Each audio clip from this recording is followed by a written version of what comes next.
Cette vidéo est consacrée à MATLAB Online. Ce logiciel sera utilisé dans le cadre d'un TP prochainement. Il est bien sûr possible qu'on l'utilise pour d'autres activités. Alors voici la page sur laquelle il faut se rendre. Vous retrouverez cette adresse dans la description de la vidéo. Et la première chose à faire va être de saisir l'adresse mail que vous avez utilisée pour vous inscrire. Alors, pour être plus précis, c'est pas vous qui vous êtes inscrit, on vous a inscrit en utilisant l'adresse mail que vous nous avez communiquée. Lors de votre première connexion, vous devrez sans doute indiquer un mot de passe, compléter votre profil avec un mot de passe.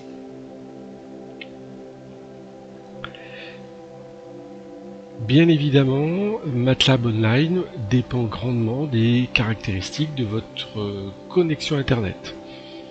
Mais ce sont essentiellement les ressources Internet qui sont mobilisées, pas les ressources de votre ordinateur. Donc voici l'écran sur lequel on aboutit au démarrage du logiciel. Et nous allons tout de suite faire un premier exemple d'utilisation de ce logiciel en faisant des calculs très simples. Donc pour ça, nous allons activer Simulink, ce qui va nous ouvrir une nouvelle page. Et nous allons commencer par un modèle vide que nous allons établir ensemble.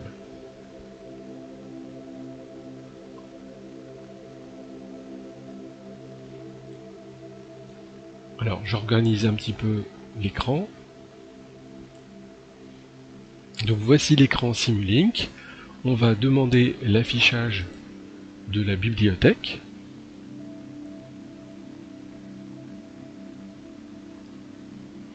Et nous serons prêts à démarrer avec un exemple très simple qui va utiliser des opérateurs mathématiques. Alors n'hésitez pas à mettre la vidéo en pause si vous effectuez les manipulations simultanément. On va commencer par aller dans l'élément qui nous permet d'accéder au bloc couramment utilisé et nous allons déposer 3 constantes sur le schéma, constantes qu'on va nommer A, B et C.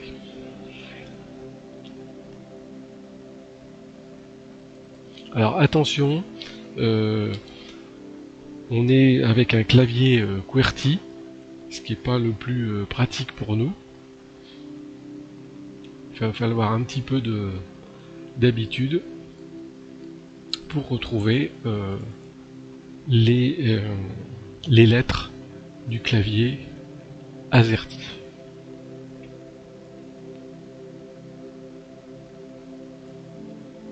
Voilà, donc je positionne 3 constantes et en cliquant sur le mot constant, eh bien je tape successivement A, B et C. Ce sera le nom de nos 3 variables.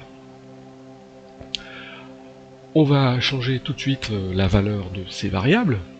On va par exemple prendre, je fais un double clic sur le nom de l'élément, et on va prendre A égale 12.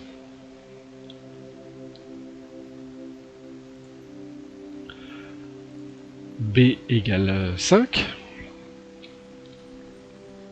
et C égale 8. Ensuite, nous allons utiliser la bibliothèque des opérateurs mathématiques.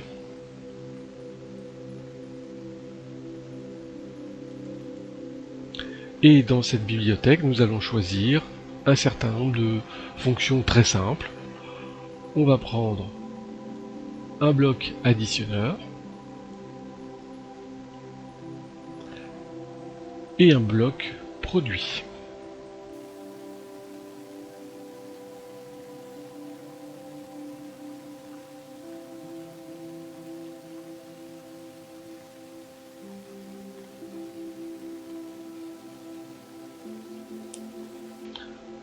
On va relier les éléments les uns aux autres.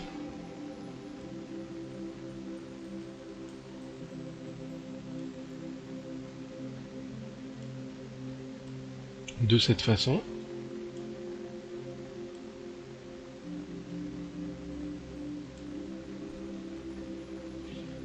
Puis, pour visualiser le résultat, nous allons dans la rubrique Sync et nous utilisons deux modules Display.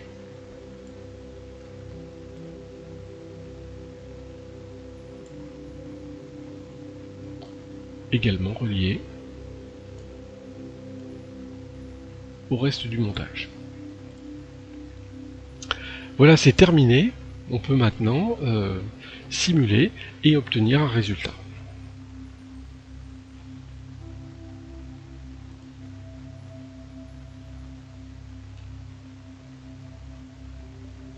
Donc après la compilation, on obtient bien des résultats dans les boîtes.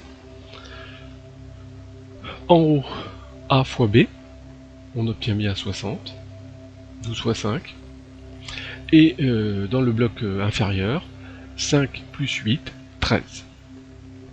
Donc voilà comment on peut effectuer des opérations de calcul avec Simulink. Alors bien évidemment, l'exemple ici n'a pas beaucoup d'intérêt, mais dans une prochaine activité, on rencontrera des applications de ces blocs. Il est possible de modifier certains des blocs, comme par exemple le bloc d'addition. En faisant un double clic sur le bloc d'addition, on peut très facilement modifier les opérations. Actuellement, on voit que les deux entrées sont notées plus, ce qui veut dire que on fait plus B plus C. On peut donc remplacer une des opérations et en relançant la simulation, eh bien on va obtenir un autre résultat. Cette fois-ci, on fait B moins C et le résultat est bien évidemment moins 3. Alors maintenant, ça va être à vous de transformer ce schéma de façon à obtenir le résultat qui apparaît maintenant. Pour cela, bien évidemment, vous allez trouver les éléments nécessaires dans la boîte des opérations mathématiques. Donc ce que je vous conseille maintenant, c'est de mettre la vidéo en pause et de créer le schéma, de le tester, et puis quand vous aurez réussi, eh bien poursuivez la vidéo pour voir la solution.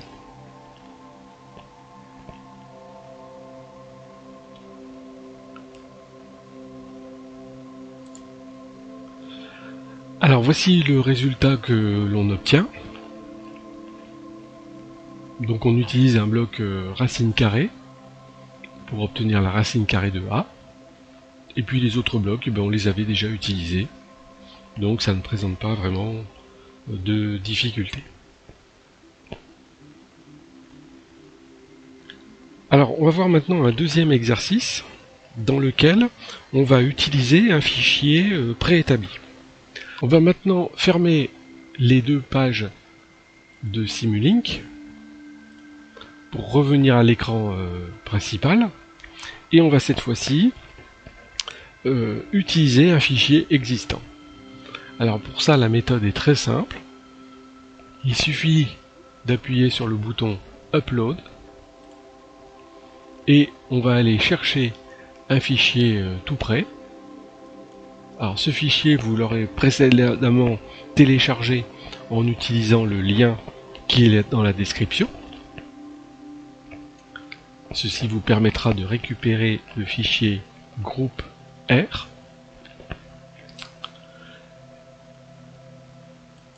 La commande ouvrir permet de récupérer le fichier. Donc cette fois-ci, le fichier est visible sur le côté gauche dans le répertoire courant qui est votre dossier en ligne MATLAB. Donc il y a plusieurs manières pour ouvrir ce document, mais le plus simple, c'est de cliquer sur les trois petits boutons et de faire Open. Il n'y a plus qu'à patienter pour que le fichier s'ouvre dans Simulink.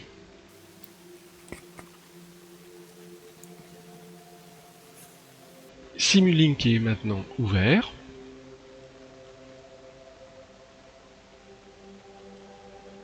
On va positionner l'écran de façon un peu plus lisible, agrandir le schéma.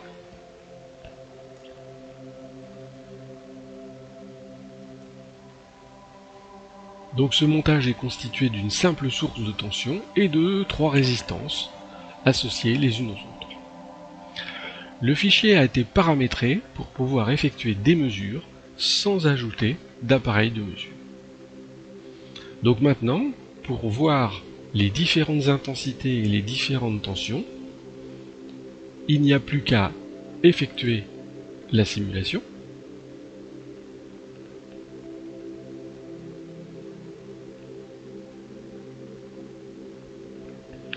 Il faut ensuite sélectionner un composant, peu importe lequel, ça n'a pas d'importance, effectuer un clic droit,